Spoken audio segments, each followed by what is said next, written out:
पांच पांडव। हाँ, माता द्रौपदी है। हाँ जी। ये माता कुंती है। हाँ जी। ये नकुल है। ये सहदेव है। ये बीच में धर्मराज कृष्ण है। ये भीमसेन है। ये अर्जुन जी है। अर्जुन जी का पुत्र अभिमन्यु है। ऊपर कृष्ण भगवान। अच्छा। अब आइए इस बात पर कि एक बौद्ध विहार जहां तथागत बुद्ध को ज्ञान प्राप्त हुआ हो, जिसका मंदिर ज्ञान का मंदिर हो, बौद्ध मत के लोगों के साथ वहां हिंदुओं को क्यों कमेटी में शामिल किया गया, इसके खिलाफ आंदोलन हो रहा है। वाकया महाबोधि बोध गया मंदिर पर हिंदुओं के नियंत्रण का है। पिछले कई दिनों से बौद्ध भिक्षु और बौद्ध मतावलंबी आंदोलन कर रहे हैं कि उनके साथ यह गलत हो रहा है। वे सवाल पूछते हैं कि देश के कितने मंदिरों में किसी गैर हिंदू को पुजारी या कमेटी में रखा गया है, कितने मस्जिदों या दरगाहों में गैर मुसलमान को रखा गया, कितने चर्च ऐसे हैं जहां गैर ईसाई कमेटी में शामिल हैं, या कितने और धर्म के लोग हैं जिनकी सबसे प्रमुख उपासना स्थलों में से एक में उनके धर्म के बाहर के लोग शामिल हैं।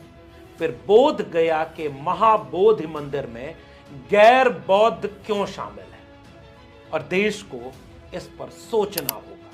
इनके हाथों में तख्तियां हैं जिन पर लिखा है कि repeal BT act 1949, all members of BTMC should be Buddhist, यानी बोध गया टेम्पल एक्ट 1949 खत्म किया जाए और बीटीएमसी के सभी मेंबर बौद्ध हो।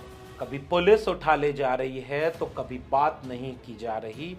देश और दुनिया में अब यह हलचल बढ़ती जा रही है कि बौद्ध विरासत पर यह हमला अब बर्दाश्त नहीं किया जाएगा। पूरा वाकया यह है कि बोध गया में तकरीबन 2500 साल पहले एक पीपल के पेड़ के नीचे भगवान बुद्ध को ज्ञान प्राप्त हुआ। इसी स्थान पर बने मंदिर को महाबोधि मंदिर कहा जाता है। यह बौद्ध धर्म के सबसे पुराने मंदिरों में से एक है और सबसे खास है। इतिहास के किताबों के मुताबिक यह मौजूदा मंदिर 5वीं-6वीं शताब्दी के वक्त का है, गुप्त काल के अंतिम दौर का है। यूनेस्को ने इसे 2002 में वर्ल्ड हेरिटेज साइट घोषित किया। महाबोधि मंदिर की जिम्मेदारी बोध गया टेम्पल मैनेजमेंट कमेटी के हाथों में है और इसमें सबसे पहले 1949 में बोध गया टेम्पल एक्ट यानी बीटी एक्ट बना। इसके सेक्शन 3 के मुताबिक इस अधिनियम के लागू होने के बाद राज्य सरकार एक समिति का गठन करेगी। इस समिति को मंदिर की भूमि और उससे जुड़ी संपत्तियों का प्रबंधन और नियंत्रण सौंपा जाएगा। समिति में एक अध्यक्ष और 8 सदस्य होंगे जिन्हें राज्य सरकार नामित करेगी। सभी सदस्य भारतीय नागरिक होंगे। इनमें से 4 सदस्य बौद्ध धर्म के होंगे और 4 हिंदू धर्म के होंगे, जिनमें महंत यानी मुख्य पुजारी भी शामिल होंगे। यदि महंत नाबालिग हैं और मानसिक रूप से अस्वस्थ हैं या समिति में शामिल नहीं होना चाहते तो उनकी जगह किसी अन्य हिंदू सदस्य को नामित किया जाएगा। गया जिले के जिला मजिस्ट्रेट समिति के स्वतः अध्यक्ष यानी एक्स ऑफिसियो चेयरमैन होंगे। यदि जिला मजिस्ट्रेट हिंदू नहीं है तो उस अवधि के लिए राज्य सरकार किसी हिंदू को अध्यक्ष के रूप में नामित करेगी। राज्य सरकार समिति के सदस्यों में से किसी एक को सचिव के रूप में मानेगी और यही सारा पेच फंसा हुआ है। बौद्ध भिक्षु सवाल पूछ रहे हैं कि बौद्ध मंदिर में गैर बौद्ध को क्यों कमेटी में शामिल किया गया। ये एक साजिश थी जो उस वक्त हमारे लोग नहीं समझ पाए। विरोध किया होगा मगर वो आवाज दूर तक नहीं गई। अब हम चाहते हैं कि हमारी विरासत, हमारी संस्कृति, हमारी परंपरा हमारे हाथों में हो। वहां एक भिक्षु कहते हैं कि आपके किसी मंदिर में तो हमें कोई मेंबर नहीं बनाया, फिर हमारे मंदिर में आप क्यों मेंबर हो। ऐसे जैसे ये हिंदू मान्यता का है, ये बौद्ध मान्यता का है, तो आपको नहीं लगता कि यहाँ जो बुद्ध परिसर है उसमें हिंदू मान्यता का कोई मतलब नहीं है? नहीं, ऐसा तो कुछ कहीं कोई बात है नहीं। जैसे कि राम मंदिर बना अयोध्या में, तो राम मंदिर में बुद्ध की प्रतिमा है ना? नहीं है ना। और जैसे वो आपका विष्णु का मंदिर है, वहाँ पे बुद्ध की प्रतिमा है। मथुरा में कृष्ण मंदिर है, वहाँ पे बुद्ध की प्रतिमा है।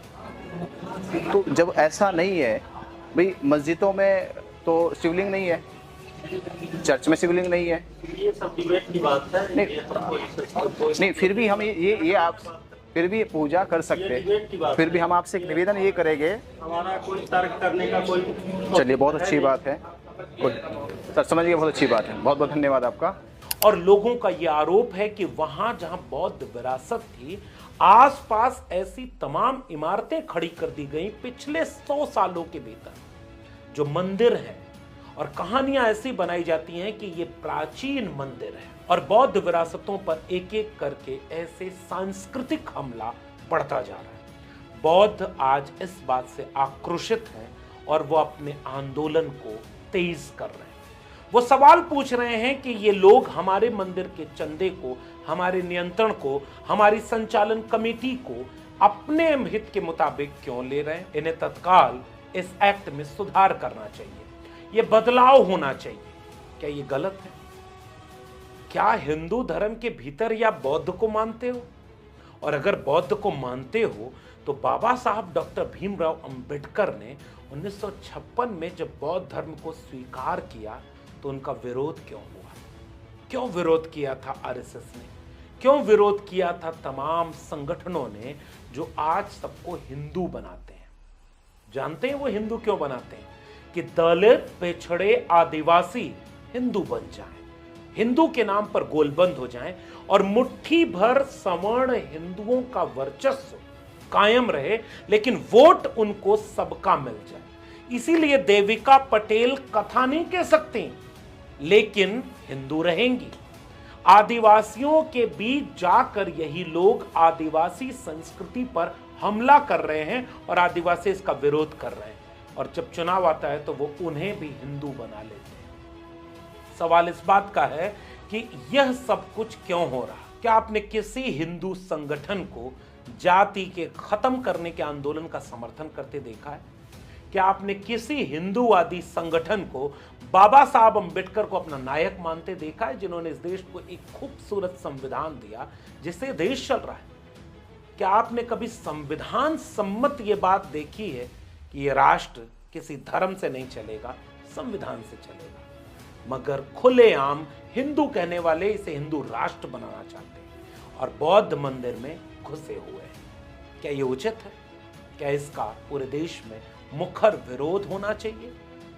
इस बात को सोचना होगा, और खासकर SC ST OBC समाज को सोचना होगा। सोचिएगा कि मुसलमानों से लड़ाने के चक्कर में एक तरफ आपकी शिक्षा, आपके रोजगार, आपके बच्चों का भविष्य बर्बाद जिन्होंने किया, पूरे देश को निजी हाथों में बेचा जिन्होंने, वो हिंदू बनाने के आड़ में आपके साथ क्या खिलवाड़ कर रहे हैं। सोचना हिंदुओं कि आप हिंदू हैं तो कैसे हैं, कितना हैं, कहां हैं और कहां नहीं है। सोचिएगा जरूर।